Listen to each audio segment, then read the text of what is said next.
Halo semuanya, kali ini kita akan membahas soal dengan topik momentum linier dan torsi. Mari kita mulai dengan membahas soal yang pertama. Pada soal yang pertama kita diminta untuk memilih besaran mana yang tidak termasuk ke dalam besaran vektor. Ya, yang pertama torsi adalah vektor, jadi ini salah. Force atau gaya juga vektor, ini juga salah. Displacement atau perpindahan juga vektor. Ya, kemudian angular acceleration itu juga vektor. Kemudian moment of inertia. Nah, ini bukan besaran vektor. Jawabannya yang E ya. Pada soal nomor 2 kita diminta untuk menentukan gaya mana ya yang menghasilkan torsi paling besar ya, the largest magnitude torque. Ya. Syarat dari torsi atau tau itu adalah gaya dikalikan dengan perpindahan ya. Kemudian gaya dan perpindahan harus tegak lurus. Oke. Yang A ini pasti salah karena dia bekerja pada pivot ya. Ini ada pivot di sini. Kalau gaya bekerja pada pivot pasti torque-nya 0. Kenapa? Karena perpindahan itu diukur dari pivot, sehingga kalau gayanya di pivot berarti perpindahannya 0, torque-nya 0. Kemudian yang D juga pasti salah karena syaratnya adalah tegak lurus, sedangkan gaya D itu sejajar ya. Tinggal kita menentukan yang mana B, C atau yang E yang paling besar. Coba kita kalikan ya. Dari torque yang B, torsi yang B itu sama dengan 1500, ini F-nya, dikalikan dengan perpindahannya L/2, hasilnya adalah 750 L Newton meter ya. Kemudian torque yang C yaitu 500 F-nya dikalikan dengan L karena dia ada di ujung ya. Hasilnya adalah 500 L Newton meter. Nah, B masih lebih besar. Kemudian yang E. Nah, E ini letaknya juga di ujung. Besarnya 500 Newton sama dengan yang C. Tapi F yang E ini membentuk sudut. Ya, ada sudut begitu tidak.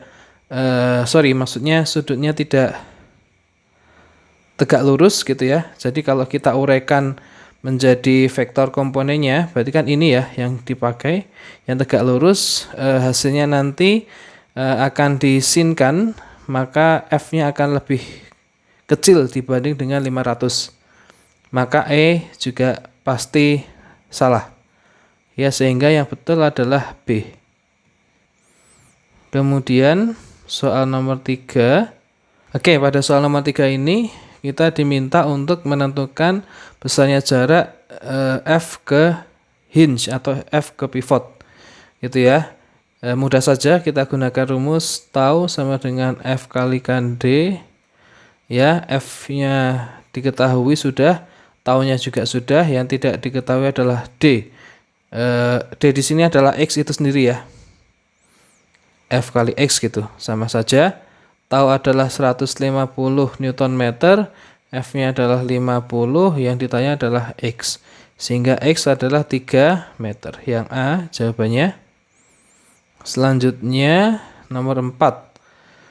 The horizontal bar in figure will remain horizontal if. Jadi kita diminta untuk memilih syarat agar sistem ini tetap seimbang gitu ya. Kalau tetap seimbang itu artinya torsi yang clockwise ya, yang searah jarum jam itu harus sama dengan torsi yang counterclockwise. Sehingga nanti ketika dijumlahkan hasilnya 0 gitu ya. Maka ini seimbang. Karena untuk seimbang itu torsi yang searah jarum jam ya, anggap saja itu positif, sama dengan torsi yang berlawanan jarum jam, anggap saja negatif. Maka torsi itu sendiri rumusnya adalah, kita pakai yang ini ya, ada yang ada di sistem. M2 ini mempunyai W2, M1 punya W1, W2 dikalikan dengan R2 nanti menghasilkan torsi R1 dengan W1 juga menghasilkan torsi. Anggap saja ini tau 2, ini tau 1 gitu ya. Nah, tau 2 itu clockwise arahnya, positif, kemudian tau 1 itu counterclockwise atau berlawanan jarum jam, arahnya negatif. Nah, supaya tetap horizontal, tetap seimbang, maka kita pakai konsep yang ini, tau 2 ya, tau 2 harus sama dengan tau 1. Nah, tau 2 itu W2 dikalikan dengan R2, terus tau 1 adalah W1 dikalikan dengan R1. W2 adalah M2 dikali G kali R2. Di sini yang W1 adalah apa? M1 dikalikan dengan G kali R1. G-nya dicoret, menyisakan ya M2 kali R2 harus sama dengan M1 kali R1. Sehingga jawaban yang tepat adalah yang C ya. Nomor 5, kita diminta untuk menentukan momen inersia ya dari sistem ini. Jika yang diketahui adalah F-nya 15 Newton, R-nya 30 cm, kemudian percepatannya adalah 30 radian per second dalam 3 second. Untuk menyelesaikan ini kita gunakan rumus tau ya. Tau itu punya dua rumus, F kali D dan inersia dikalikan dengan alfa gitu ya. Nah, kita gunakan yang dua bagian ini. F-nya adalah 15, D-nya atau bisa diganti dengan radius gitu ya. Hati-hati di sini 30 cm, kita ubah ke meter menjadi 0,3 atau 3/10 meter. Sama dengan inersianya ini yang ditanya. Alfa di sini, alfa itu sendiri adalah omega dikalikan dibagi dengan T. Ya, di situ omeganya adalah 30 radian per sekon dibagi dengan 3. Ini menjadi I sama dengan ini 10 ya. I sama dengan 45, 15 kali 3 dibagi dengan 10, ini juga 10 dibagi dengan 100. Hasilnya adalah 0,45 kilogram per meter kuadrat. Yang B ya. Selanjutnya nomor 6, kita diberikan gambar suatu batang ya yang bekerja 3 buah gaya FA, FB, FC. FA dan FC 10 Newton, FB 20 Newton. Kemudian jarak AB sama dengan BC ya, yaitu 20 cm. Kemudian kita diminta untuk mencari besarnya torsi ketika titik C menjadi pivot atau menjadi eksis gitu ya. Jadi di titik C menjadi pivot atau eksis. Otomatis F yang di eksis ya, F yang di eksis haruslah menjadi 0 gitu ya, karena dia bekerja pada eksis, tidak punya perpindahan. Nah, tinggal kita menghitung torsi akibat FA dan FB. Nah, kita pilih dulu arah jarum jam positif berlawanan negatif. Oke, kita masukkan total torsi atau total torsi sama dengan torsi yang A ya, FA itu ditambah torsi B. Ya, torsi A itu adalah FA dikalikan dengan kalau dari pivot berarti berapa? AB sama dengan BC sama dengan 20, berarti kalau dari pivot FA adalah 40 ya, 40 cm atau 0,4 meter, 4/10. Nah, tork B itu menyebabkan sistemnya bergerak berlawanan jarum jam, berarti negatif. Ya, negatif FB dikalikan dengan 2/10. Seperti itu. Kemudian kita hitung saja. FA /10 dikali 4/10 dikurangi FB 20 kali 2/10. Ini adalah 4 ya. dikurangi 4. Hasilnya adalah 0.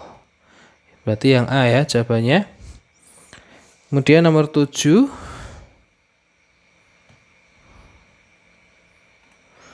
Nomor 7.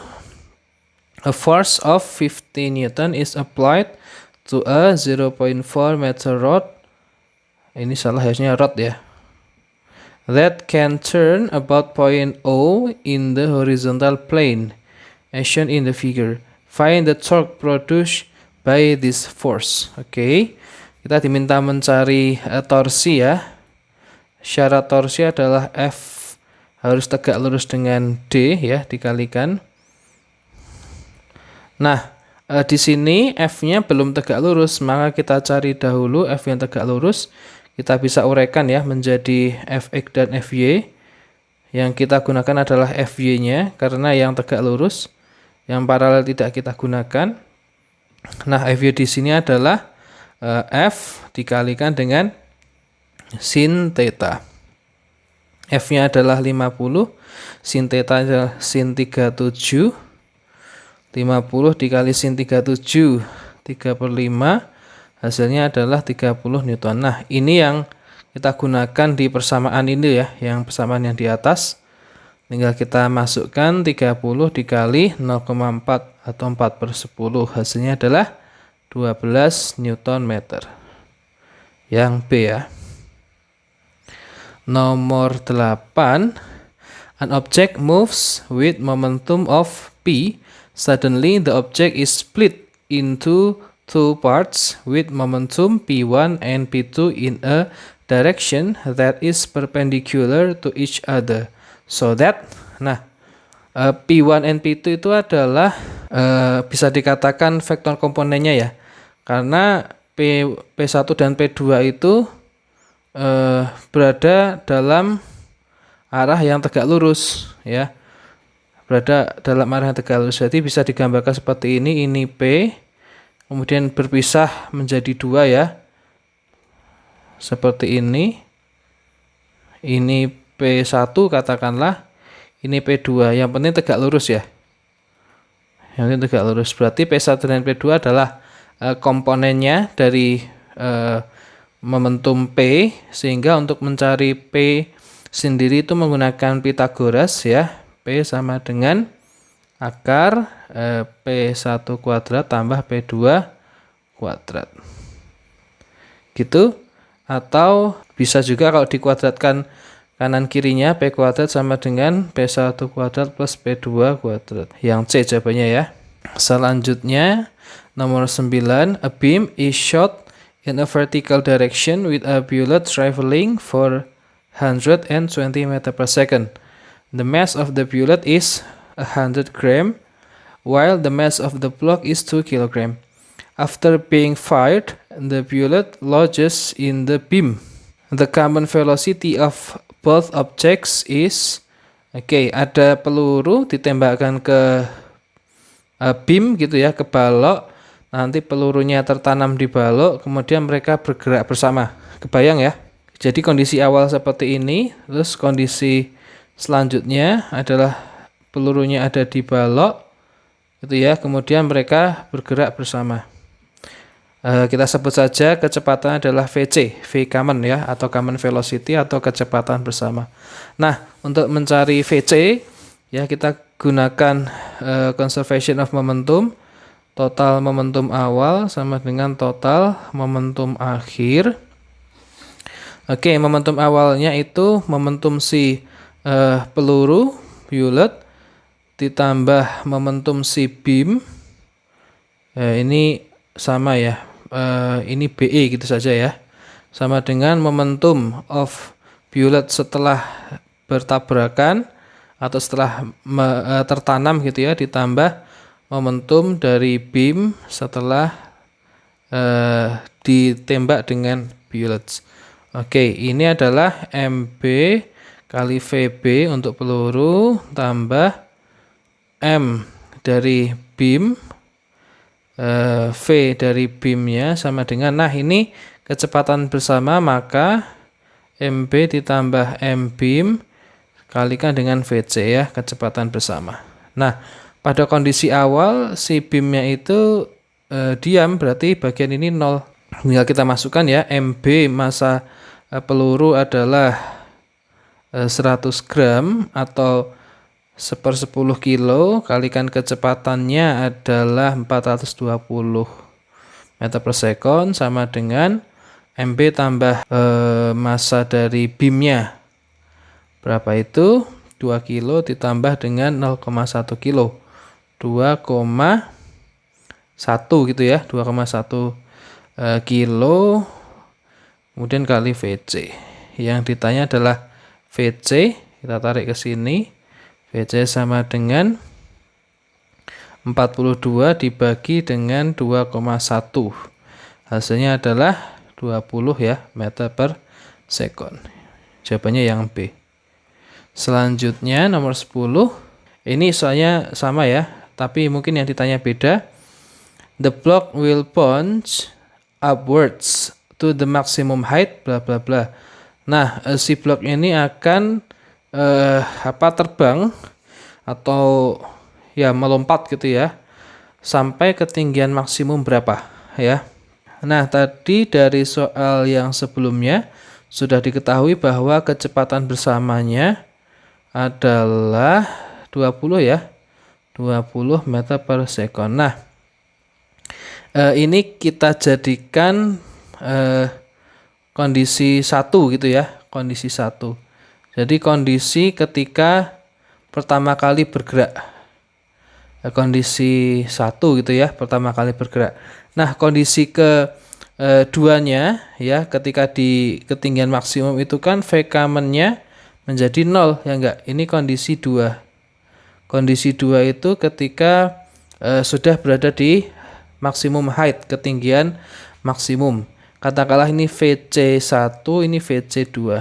Nah, bagaimana mencari ketinggian maksimumnya? Kita bisa gunakan rumus kekekalan energi ya, di mana mechanical energy 1 kondisi awal sama dengan mechanical energy kondisi akhir, kondisi 2. Kinetic energy 1 tambah gravitational potential energy 1 sama dengan QI2 ditambah GPI2. Nah, kondisi awal itu kita anggap saja ini referensinya, jadi ketinggiannya 0. Kondisi awal GPI-nya 0, kondisi akhir V-nya 0, berarti QI-nya 0.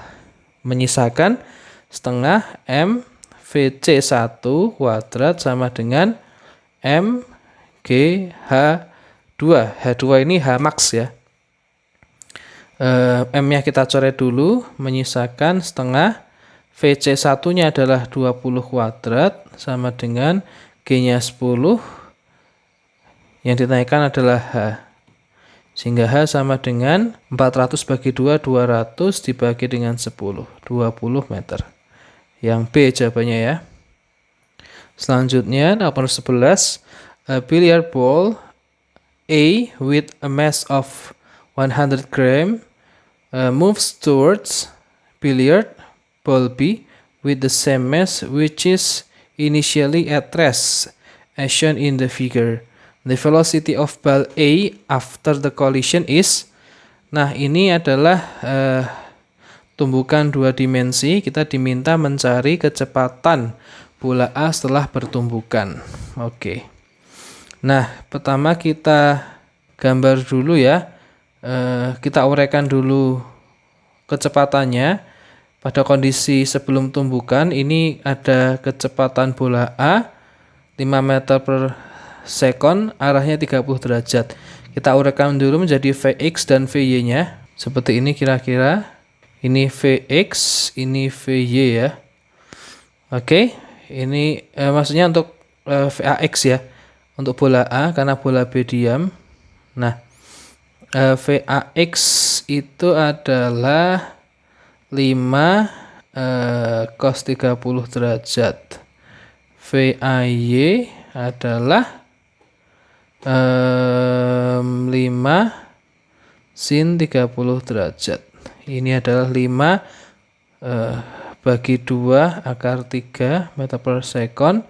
Ini adalah 5/2 meter per second. Nah, kemudian yang diketahui VB prime kecepatan bola B setelah pertumbukan ya adalah 3 meter per second. Bola A-nya belum tahu. Ini yang dicari ya, kecepatan bola A setelah pertumbukan. Oke, kita bisa gunakan karena ini berada di sumbu X, ternyata si bola A setelah pertumbukan ya, VA prime itu, VA aksen itu berada di sumbu X, berarti kita gunakan conservation of momentum di sumbu X, sigma P initial X sama dengan sigma P final X. Ya, kondisi awalnya PAX ditambah PBX sama dengan PAX prime tambah PBX prime. PBX ini awalnya diam, coret saja. Kemudian BX ini juga 0. Kenapa? Karena setelah pertumbukan dia bergeraknya di sumbu Y ya. Maka dia tidak punya momentum arah X. Menyisakan PAX. Berarti massa dari bola A dikalikan dengan kecepatan bola A sebelum tumbukan, VAX sama dengan massa bola A dikalikan dengan kecepatan bola A setelah bertumbukan, dan ternyata sudah pada sumbu X. Ini coret, maka VAX prime itu sama dengan VAX. VAX berapa sih? 5/2 akar 3 ya. Jadi jawabannya yang A. Nomor 12. Nah, kita diminta untuk mencari soal yang sama ya, tapi yang ditanya beda, yaitu kinetic energy of object B after collision. Energi kinetik bola B setelah pertumbukan. Nah, setelah pertumbukan, kecepatan bola B adalah 3 meter per second. Untuk mencari energinya mudah sekali ya. Kinetic energy dari bola B setelah pertumbukan setengah massa bola B dikalikan dengan VB setelah pertumbukan kuadrat ya.